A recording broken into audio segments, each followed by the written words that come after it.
अस्सलामुअलैकुम। मैं आशा करता हूँ कि आप सब लोग खैरियत से हैं। पिछली वीडियो में एनसीपीआई का पार्ट 1 थी। इसमें हमने जो जीन का डेटाबेस है उसको देखा था और उसमें हमने देखा था उसमें से हमें क्या-क्या इन्फॉर्मेशन जो है वो मिल सकती है। ये उसका दूसरा पार्ट है और इसमें हम आगे देखेंगे कि हम जीनोमिक रीजन्स और ट्रांसक्रिप्ट्स और प्रोडक्ट्स उसमें हमें क्या-क्या इन्फॉर्मेशन मिलती है और साथ में जीन एक्सप्रेशन के हवाले से भी देखेंगे कि उसमें हमें क्या-क्या इन्फॉर्मेशन मिल सकती है। तो चलिए हम चलते हैं अपनी वीडियो की तरफ। आगे हम चलते हैं तो हम देखेंगे यहाँ पे हमें जो है पूरा ये ग्राफ मिल रहा है, पूरा एक मैप मिल रहा है। इसमें हमें बहुत सारी इन्फॉर्मेशन जो है यहाँ से मिल जाएगी। इसमें जीनोमिक रीजन्स की बात कर रहे हैं, जीनोमिक रीजन्स को शो किया, ट्रांसक्रिप्ट्स को शो किया और प्रोडक्ट्स को शो किया। तो सबसे पहले अगर हम देखें तो जीन हमारे पास है मेन प्रोजेक्ट में।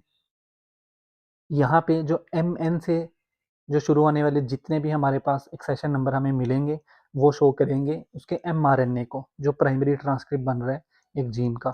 जीन हमें पता है हमारे पास ऊपर मौजूद थी, उसको हमने देख लिया। अब उस जीन से आगे जो ट्रांसक्रिप्शन हो रही है उस ट्रांसक्रिप्शन के रिजल्ट में क्या बन रहा है, हमारे पास मैसेंजर आरएनए बन रहा है। तो वो जो मैसेंजर आरएनए है उसका जो एक्सेशन नंबर है वो होगा MN से शुरू। अब अगर आप इस एक्सेशन नंबर को डेटाबेसिस में जाके सर्च करेंगे तो आपके पास वो एक प्राइमरी ट्रांसक्रिप्ट जो भी उसका mRNA बन रहा है वो हमें शो कर देगा वहाँ पे उसका सीक्वेंस। अब हमने ऊपर देखा था कि इस जो जीन है उसमें कितने एक्सॉन्स हैं, उसमें 3 एक्सॉन्स हैं और यहाँ पे हमें वो 3 एक्सॉन्स जो हैं वो शो हो रहे हैं। पहला एक्सॉन ये है, दूसरा एक्सॉन जो है हमारे पास ये है और तीसरा एक्सॉन हमारे पास ये है। अगर आप इसके ऊपर अपना कर्सर लेके जाएँ तो थोड़ी देर के बाद आपको वो यहाँ पे शो कर देगा। जीन का नेम शो कर देगा, INS है। नेम ऑफ जो प्रोटीन उससे बनेगी वो इंसुलिन है और इंसुलिन की जीन है ये। आरएनए टाइटल mRNA इंसुलिन और इसका ट्रांसक्रिप्ट वेरिएंट 1 है। और प्रोटीन का टाइटल क्या है, इंसुलिन प्री प्रो प्रोटीन बना रहा है ये। इसके एक्सेशन नंबर हमें यहाँ पे मिल जाएंगे NM से, जो मैंने आपको बताया कि एक्सेशन नंबर है वो उसकी मैसेंजर आरएनए को शो कर रहा है और जो NP से है वो उसकी प्रोटीन को शो करेगा। और उसकी लोकेशन जो है हमें बेस पेयर्स में भी उसकी लोकेशन बता रहा है, कोऑर्डिनेट्स हमें यहाँ पे दे रहे हैं और साथ में कॉम्प्लीमेंट्री बता रहे हैं, कॉम्प्लीमेंट बता रहे हैं कि इसका मतलब है कि ये माइनस स्ट्रैंड जो है उसके ऊपर मौजूद है। फिर आगे हमें उसकी लेंथ से रिलेटेड इन्फॉर्मेशन दे रहा है कि जो सीक्वेंस है पूरा, जो लेंथ है उसकी, यानी कि जो पूरी जीन है उसकी लेंथ कितनी है, 1431 न्यूक्लियोटाइड्स। अब इसमें जो अलाइंड लेंथ है उसकी वो कितनी है, 465 न्यूक्लियोटाइड। जो CDS है उसका प्रोटीन कोडिंग जो रीजन है उसकी लेंथ क्या है, 333 न्यूक्लियोटाइड। और जो इस 333 न्यूक्लियोटाइड से जो हमारे पास प्रोटीन बनेगी वो कितने अमाइनो एसिड्स की होगी, 110 अमाइनो एसिड्स की होगी। और इसमें जो एक्सोन है वो 1 ऑफ 3 एक्सोन शो कर रहा है, यानी कि जब हम पहले एक्सोन के ऊपर कर्सर लेके जाएंगे तो वो शो करेगा 1 ऑफ 3 एक्सोन, दूसरे पे लेके जाएंगे 2 ऑफ 3 करेगा और जब तीसरे पे लेके जाएंगे वो 3 ऑफ 3 को शो करेगा। तो इस तरह से हम एक्सोन से रिलेटेड इन्फॉर्मेशन भी ले सकते हैं। तो इसकी mRNA पोजीशन कौन सी है, 174। और यहाँ पे जो पोजीशन हमने कर्सर जहाँ पे रखा 31st पोजीशन थी। फिर इसके बाद हम इसके डिफरेंट वर्जन जो है, यानी कि प्रोटीन सीक्वेंस को फास्ट ए की फॉर्म में डाउनलोड कर सकते हैं। जो हम इसका एक्सोन है उसको अगर हमने डाउनलोड करना है फास्ट ए की फॉर्म में तो हम वो कर सकते हैं और पूरा जो mRNA करना है तो हम उसको भी कर सकते हैं। और उसके बाकी जो डिफरेंट लिंक्स हैं वो यहाँ पे मौजूद हैं डिफरेंट डेटाबेसिस के। इसके अलावा अगर हम थोड़ा सा नीचे चलें तो यहाँ पे रेफरेंस सीक्वेंस एनोटेशन में शो कर रहा है वो हमारे पास जो NR से जो एक सेशन नंबर शुरू होंगे वो क्या शो करेगा, वो नॉन कोडिंग रीजन जो है उसको शो करेगा। ठीक है, और उसकी भी सारी लेंथ और सारी डिटेल जो हमें यहाँ पे मिल जाएगी, उसको आप देख सकते हैं और अपने जो पेपर है उसमें अगर आपने इसको ऐड करना है तो आप कर सकते हैं। फिर उसके अलावा जो, यानी कि हमारे पास जब एक जीन है उसकी आगे ट्रांसक्रिप्शन होती है, फिर उसकी ट्रांसक्रिप्शन के बाद उसकी स्प्लाइसिंग होती है, अल्टरनेटिव स्प्लाइसिंग कहते हैं जिसको। अल्टरनेटिव स्प्लाइसिंग के रिजल्ट में हमारे पास डिफरेंट उसके वेरिएंट्स बनते हैं, डिफरेंट ट्रांसक्रिप्शन के बाद डिफरेंट वेरिएंट्स बनेंगे, डिफरेंट ट्रांसक्रिप्ट्स बनेंगे।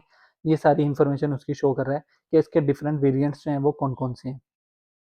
फिर बायोलॉजिकल रीजन्स और एग्रीगेट्स और NCBI रेफरेंस एनोटेशन शो करेगा इसमें, यानी कि डिफरेंट बायोलॉजिकल रीजन्स जो होंगे वो शो करेगा। इसमें हमारे पास भी कुछ भी शो नहीं कर रहा। इसके बाद अगर हम चलें तो हमारे पास एनसेम्बल में और डिफरेंट जो डाटा बेसिस हैं उसमें उसके कौन कौन से एंट्रीज जो हैं वो मौजूद हैं, यहाँ पे वो उसको शो कर रहा है।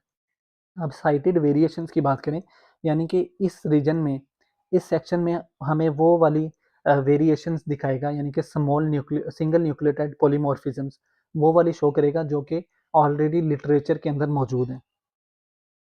अगर हम इसके ऊपर क्लिक करें तो यहाँ पे हमारे पास साइटेड वेरिएशन में आ रहा है। इसको अगर हम ड्रॉप डाउन मेन्यू में जाएँ, शो ऑल करें और उसके बाद उसको अप्लाई कर दें, तो यहाँ पे हमारे पास हम वो सारी जो वेरिएशंस हैं उनको शो कर रहा है, जो सिंगल न्यूक्लियोटाइड पॉलीमॉर्फिज्म्स हैं। अगर हम किसी एक के ऊपर भी जाके यहाँ पे सिलेक्ट करेंगे तो उसकी एक अलग से जो विंडो ओपन हो जाएगी, उसमें हमारे पास वेरिएशन आईडी जो है वो लिखी हुई है। अब इस वेरिएशन आईडी को आप अगर सर्च कर लेंगे सिंगल न्यूक्लियोटाइड पॉलीमॉर्फिज्म के डेटाबेस में जाके, तो उसकी जो जितनी इन्फॉर्मेशन होगी वो आपके पास आ जाएगी। अब यहाँ पे हमें वेरिएशन टाइप बता रहा है, ये सिंगल न्यूक्लियोटाइड वेरिएशन है और इसकी लेंथ कितनी है? इसकी लेंथ है 1, यानी कि 1 बेस पेयर जो है इसकी लेंथ है। फिर उसके बाद इसमें अलील जो है वो कौन सी आ रही है, यानी कि पूरी पॉपुलेशन में यहाँ पे अलील जो है कौन-कौन सी आ सकती है? इसमें चारों में से कोई भी हमारे पास बेस जो है वो यहाँ पे आ सकती है। अब इसकी जो जीनोमिक लोकेशन है उसकी इन्फॉर्मेशन है कि जीनोमिक लोकेशन जो है वो कहाँ पे मौजूद है इसकी, और उसके डिफरेंट वेरिएंट्स जो हैं वो हमें शो कर रहा है। और उसके बाकी जो लिंक्स हैं, यानी कि एसएनपी समरी अगर आपने देखनी है तो आप इसको सर्च करेंगे, यहाँ पे आपको एसएनपी समरी बता देगा। अगर आप यहाँ पे क्लिनिकल वेरिएशन देखना चाहेंगे उसकी, तो वो क्लिनिकल वेरिएशन से रिलेटेड डाटा आ जाएगा और पबमेड में उसकी कितनी एंट्रीज़ हैं, 4 हैं, क्लिनिकल वेरिएशन में 6 हैं और ये जो उसका नंबर है, आईडी है, यहाँ पे जब आप सर्च करेंगे तो आप वहाँ पे वो देख सकते हैं जाके।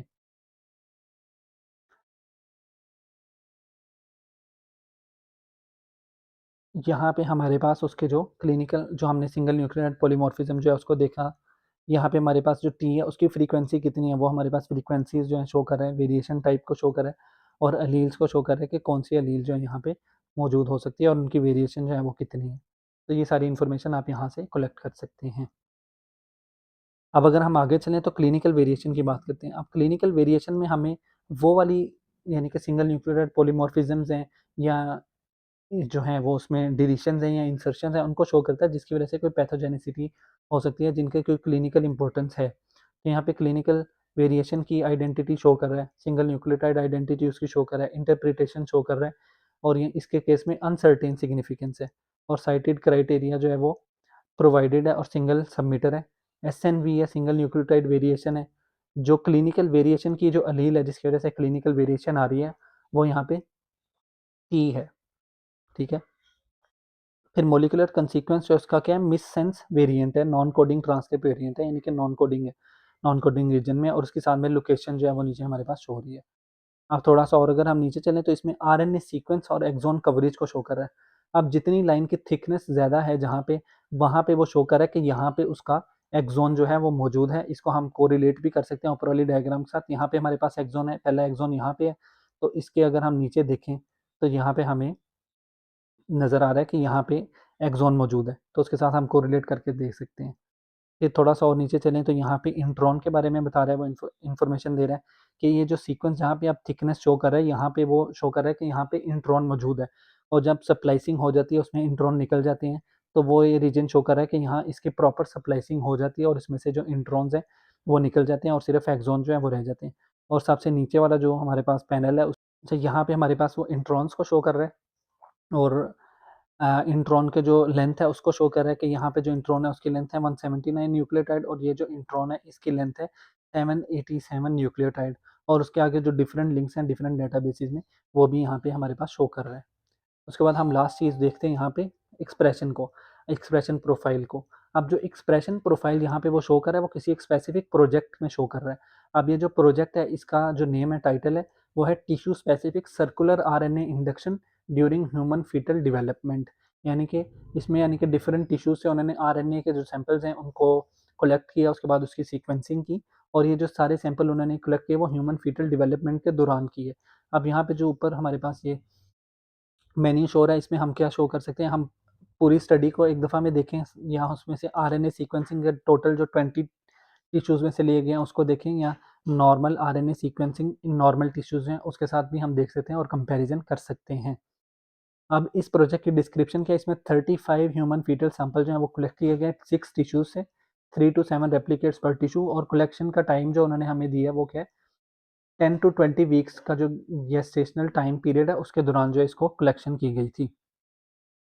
अब हमारे पास इसका जो डाटा है वो शो कर रहा है और यहाँ पे हमें पता लगे जो एक्स एक्सिस है उस पे आप देख सकते हैं डिफरेंट टिश्यूज़ में जो सैंपल कलेक्शन की गई वो शो कर रहा है और साथ में उसका जो डिफरेंट टाइम पीरियड है उसको शो कर रहा है। और यहाँ पे जो हमारे पास बार्स जो हैं वो शो कर रही हैं कि उसकी लोके यानी कि कितनी, यानी कि उसकी जो एक्सप्रेशन कितना था उस एक स्पेसिफिक टिश्यू में, और वो किस टिश्यू में था। तो यहाँ पे हम देख सकते हैं इंटेस्टाइन में 10 वीक्स, जो गेस्टेशनल पीरियड का 10 वीक्स में शो कर रहा है कि यहाँ पे उसका एक्सप्रेशन इतना था।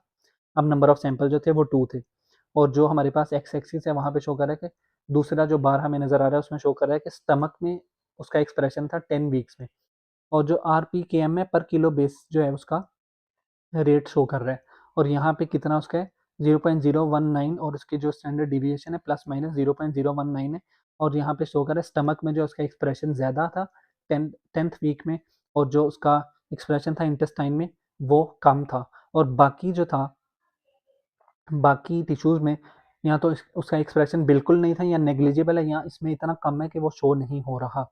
और ये जो ऊपर हमारे पास ये बार नज़र आ रही है आपको ये वाली, तो ये शो करती है उसमें कितना एरर का चांस कितना है। यहाँ पे बिब्लियोग्राफी है, और इसमें आपको डिफरेंट जो हैं वो साइटेशंस मिल जाएँगी, इनको भी आप जाके देख सकते हैं।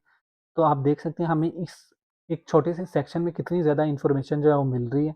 इसमें से हम इस सारी इन्फॉर्मेशन को अगर हम प्रॉपर फॉर्म में लिखें, तो हम अपने जो आर्टिकल अगर हम लिख रहे हैं, कोई भी हमारे पास जो है प्रोजेक्ट के लिए लिख रहे हैं कुछ भी है, तो हम एक पूरा पैराग्राफ या 2-3 पैराग्राफ जो है वो इसमें बन सकते हैं आराम से।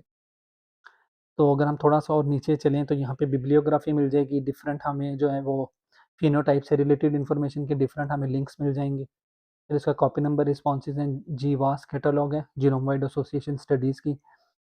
फिर वेरिएशन जो उसमें आ रही है, क्लिनिकल वेरिएशन, और जो हमने ऊपर वो मैप में देखी है पूरे एक, यहाँ पे आप उसका पूरा जो है लिंक मिल जाएगा, यहाँ से आप ओपन करके इसको डिफरेंट इन्फॉर्मेशन जो है वहाँ से गैदर कर सकते हैं। पाथवेज फ्रॉम पबकेम में इंटरैक्शंस उसके किस-किस के साथ हैं, वो आप देख सकते हैं।